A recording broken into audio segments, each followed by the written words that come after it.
Hey guys, MCU Collector here with another figure review, and next up is the Hasbro Marvel Legends series Iron Man Wave 1 Ursa Major Build-A-Figure. Here we have the most popular Iron Man figure to date. I would say this is the modular Iron Man figure, one that lots of folks have been wanting for a very, very long time, and one where I've actually seen some mixed reactions to, because they would have preferred a bright yellow instead of the gold, similar to the AI Tony Stark figure, how it is a bright yellow and red. This figure in these colors would have been outstanding, but I don't mind this gold. I actually think it is very nice looking and kind of represents how an actual suit of red and gold would look. In comic panels and artwork, you know, they would show a yellow, but it's meant to be kind of a goldish color, right? So we'll take a look at that. The artwork looks amazing on the package. Very old school looking 90s representing Iron Man there. So very cool. On the back we get a full look of that artwork. The bio reads, "Modular Iron Man, a dazzling technological achievement. The modular suit allows Tony Stark to reconfigure subsystems like boots, gloves, helmets, and scanners on the fly." So very cool. It's got this techno look to it on the back, so pretty cool. So here we have the Ursa Major Build-A-Figure. I already reviewed two from this wave. We already looked at Ironheart and the hologram Iron Man, so we're going back to the beginning now that I got the full wave in from Dorkside Toys. So I got my order from Dorkside Toys, so always be on the lookout for their orders. I mean, if you pre-order from them, you're probably going to get it before any of the other websites. Dorkside Toys is like insanely fast when it comes to like full waves and cases. If you order individual figures, maybe not so much, but if you order the full wave or full case, then it's likely to come in pretty quick. But here we are on Modular Iron Man, then we'll go into the Vault Guardsman, Stealth Iron Man, Dark Star, and we'll finish out with Ultron before going to the Build-A-Figure video. But there he is, Iron Man logo at the top. Pretty excited. Let's open him up. Okay, and here is the modular Iron Man figure out of the package, and it is a very, very good figure that I think everyone will be pleased about. There might be a couple of things that people aren't going to like. The biggest one just being, again, that gold piece that I had talked about. People would have wanted, you know, this type of yellow for the suit when, you know, like the video game, the animated series all kind of showed a bright yellow. It was supposed to represent a gold color, so in figure form we get that gold color. So it's just going to kind of depend on preference, I think.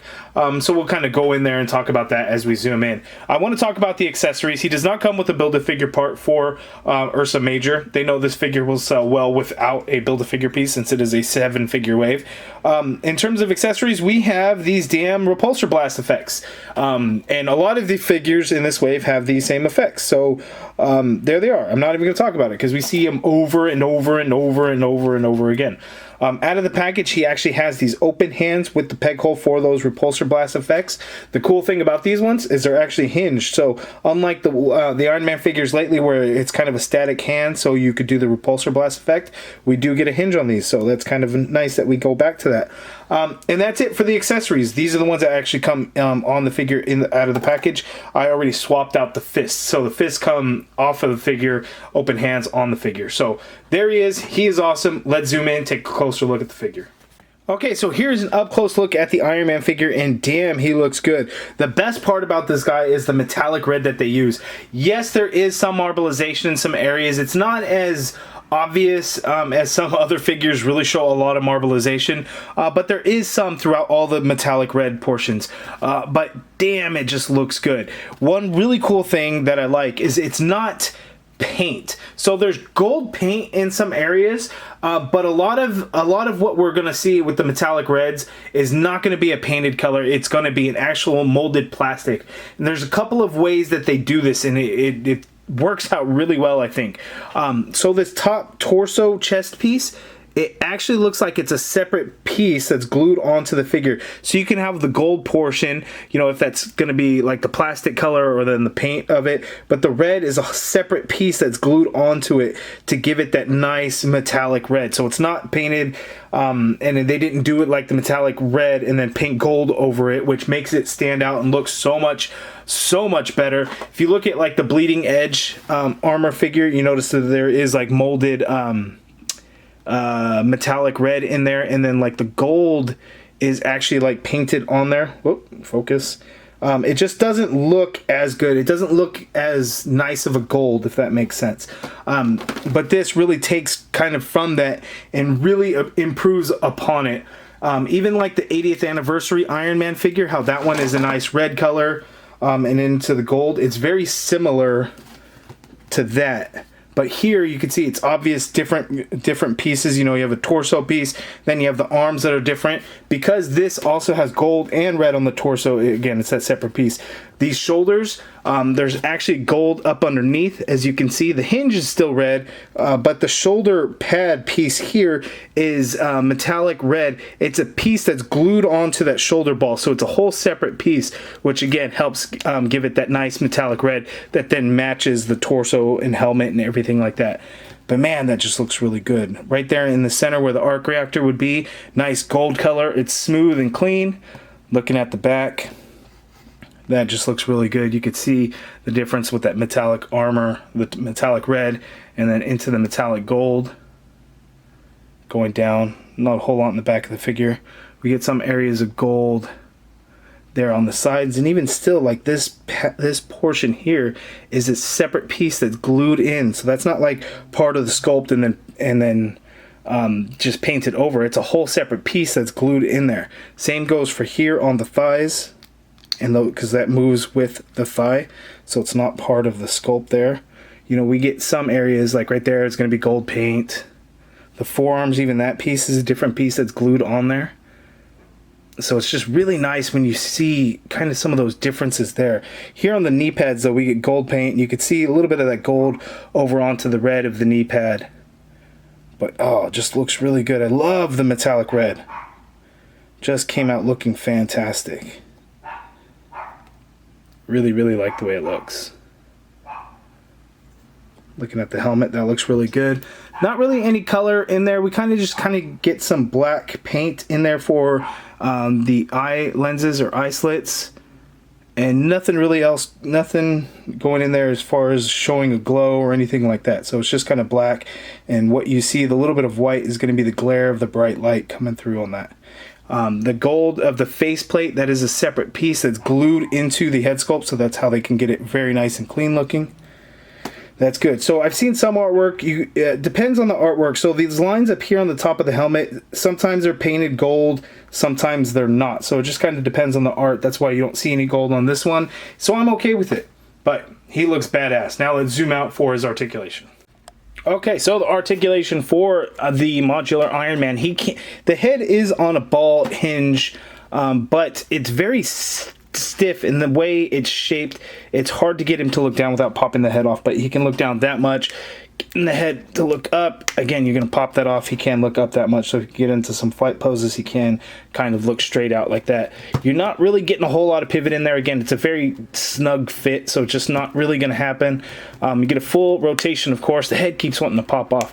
It's kind of crazy. The shoulders you can get to go up very high, so straight out and up a little bit. Full rotation, which is great. Upper bicep swivel in there. You get a double jointed elbow, and it is a pinless elbow, which I didn't talk about when we zoomed in, but it is pinless. Wrist swivel, and they do hinge, and again, that goes for both the fists and open repulsor blast hands. So they are hinged, so you don't have to just be static in the repulsor blast, so you can hinge it down like so. So that is a nice touch. Ab crunch, he can crunch forward that much. He can crunch back that much. Waist swivel. Legs go out that far apart. He could do the full-on splits. That is great. He can kick forward extremely high. Upper thigh cut. And again, that piece is glued to the lower leg, so it moves when you swivel. Double jointed knee, and those are pinless knees. I didn't talk about that when we zoomed in. There is a boot swivel there. It's an angled boot, but it does have the swivel. Foot hinges down, a little bit of hinge up, ankle pivot, peg holes at the bottom of the feet. So it's about the same points of articulation that we see with most of the newer Iron Man figures in the last couple of years, aside from movies, a little bit different. But you know, some of the older comic Iron Man figures were really bad, but this kind of sticks with that same articulation scheme, but is done really nice. It's very proportionate. The pinless joints at the knees and the elbows is definitely a nice touch. It just overall looks like such a good figure. So now let's see some comparisons with some other Iron Man figures. Okay, so here are 4 different Iron Man figures. We have the Bleeding Edge, which was from the Ironmonger wave years and years ago. That's when that was the wave just before Marvel Legends rebranded itself into the Marvel Legends Infinite series. Again, that was kind of the starting point of where my collection really took focus. I do have many figures from before the Infinite series started, you know, with the Green Goblin Build-A-Figure and the Mandroid Build-A-Figure, but that's where that figure right there came from.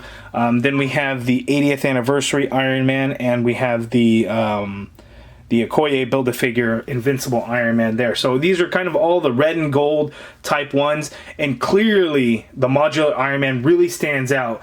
Because we don't get this super shiny gold like here. It's a darker gold color that really helps get it to stand out, right? You would think brighter color would stand out, but it's something about the way the metallic red and the gold kind of fit together much nicer than any of these other figures in terms of the red and gold. This one is red. The gold looks good, but the red isn't really the metallic red that we have with the modular Iron Man.